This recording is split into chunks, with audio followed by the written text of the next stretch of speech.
Welcome to Typevolution, you can call me Olympia. This is the continuation of the series about the instinctual stackings as monsters, or more simply, as their darkest selves. This is going to be the sixth and final video of the series. I recommend you to watch the previous videos as well. This video is going to be about the social sexual stacking, also called as OSX. This is the stacking that typically is represented by mob or herd mentality in fiction. In other words, a herd mentalist. More on that later.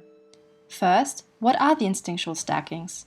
The instinctual stackings derive from the personality theory of the three instincts, which is most notably mentioned in the Enneagram.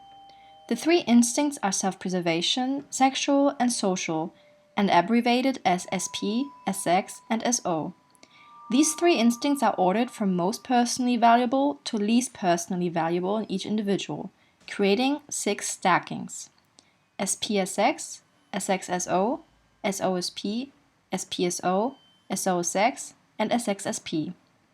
You can group the stackings into so-called flows. The Synflow, going with the flow of life, the mainstream, which are SPSO, SOSX, and SXSP. Or contraflow, going against the flow of life, SPSX, SXSO, and SOSP. The Synflow stackings follow the natural progression of human development. We start out as babies, being primarily focused on feeding, our self-preservation. As we get older, we move into the social world, trying to make friends and establish ourselves at school, in the world. Afterwards, we physically mature and start desiring sexual and romantic contact, trying to find a partner, moving to SX. As we grow older, we also start focusing on making money and becoming financially independent and stable, going into SP again, etc. The contraflow stackings have an opposite progression after SP, hence making it contrarian to typical human development. SOSX symbolizes the Synflow stackings the best, due to its inherently human nature and modern relevance.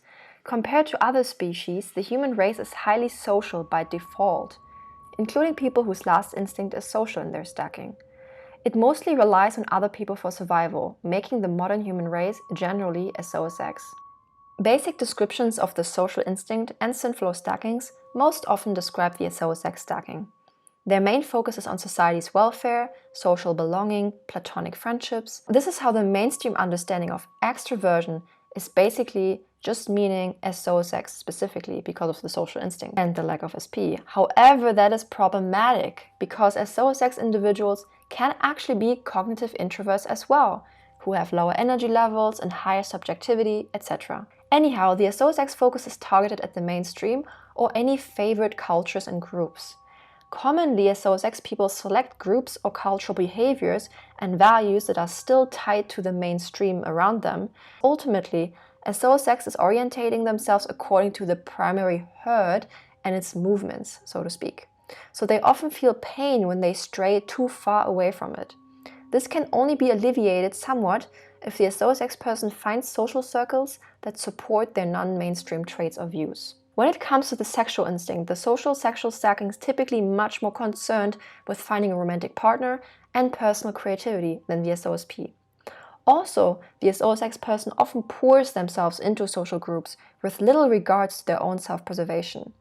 Many SOSX people become dedicated members of so-called fandoms to fulfill their social and sexual instinct needs, often with the SX focus being on a particular celebrity.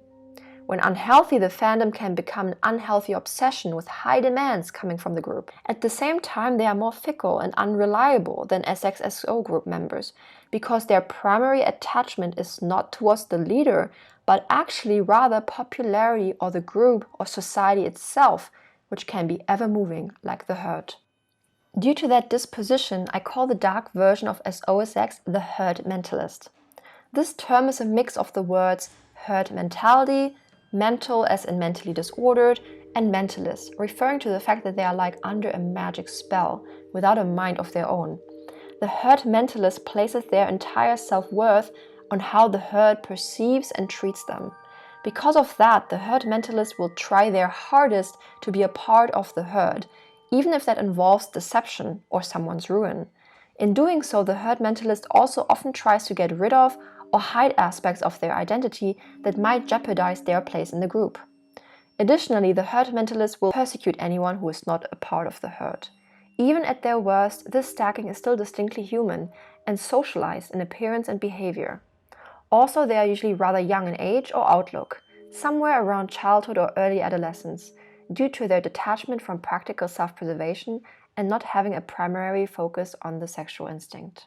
Now I give you examples of the monsters from the first unhealthy stage to the second to the third, the absolute worst. Stage 1. Dark.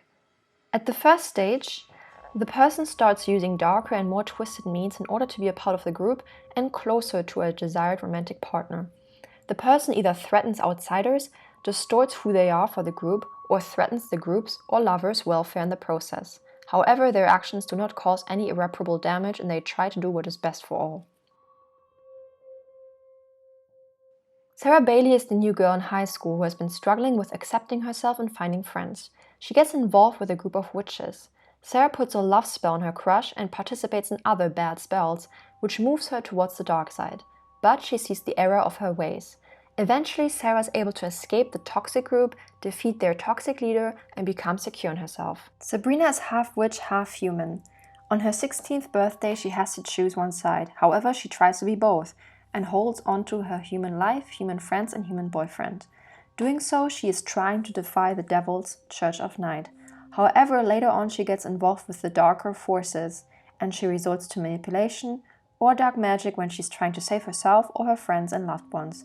Her intentions are good, but her methods are quite questionable at times.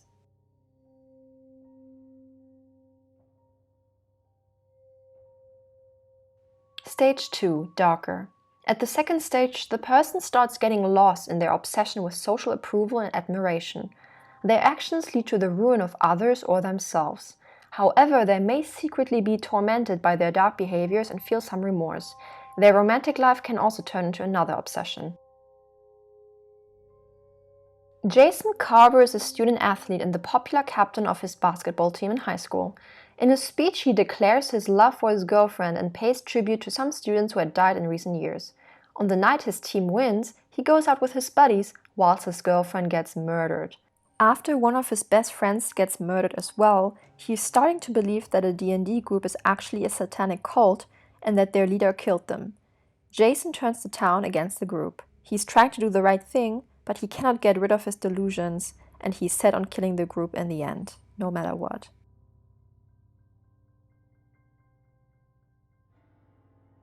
Stage 3. Darkest. At the third stage, the person is entirely obsessed with social acclaim, the importance of the herd, or being with their chosen mate. They feel no remorse when they trick or abuse others or themselves to maintain the status quo and stay in the herd. They disregard the preservation of themselves or others as long as it brings them closer to their societal desires or a romantic mate. Chris is a spoiled, popular girl who enjoys bullying others. After she has bullied Carrie White too much, she gets kicked out of prom, which she cannot accept. With the help of her boyfriend, she comes up with a horrible plan of pouring pig's blood over Carrie when she becomes prom queen. Thereby, she humiliates Carrie in front of everybody.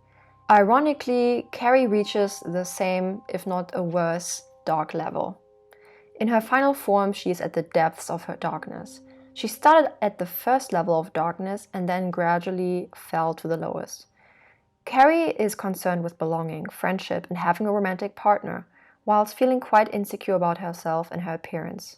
She's quite lonely. Until her last big, embarrassing moment in front of her school leads to her finally exploding and taking revenge. She becomes the twisted shepherd who leads the herd to their demise.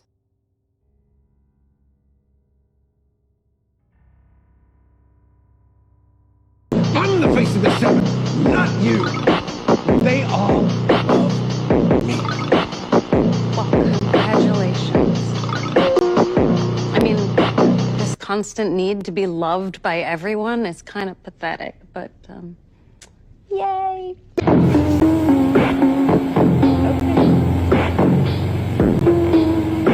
Now we are at the end of the examples.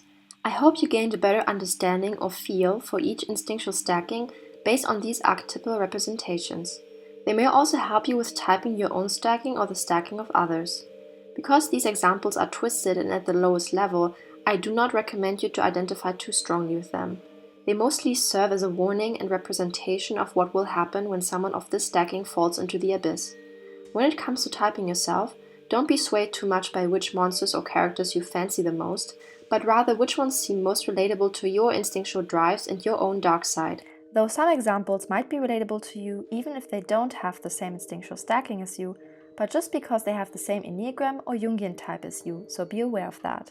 In that case, compare yourself to the other examples, if they are also suitable to your dark side.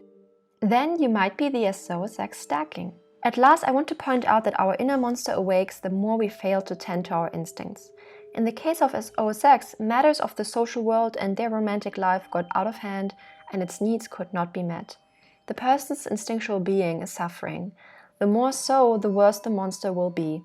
The only way to prevent this from happening or to reverse the process is to meet the needs of the instincts. See you in the next video. Bye!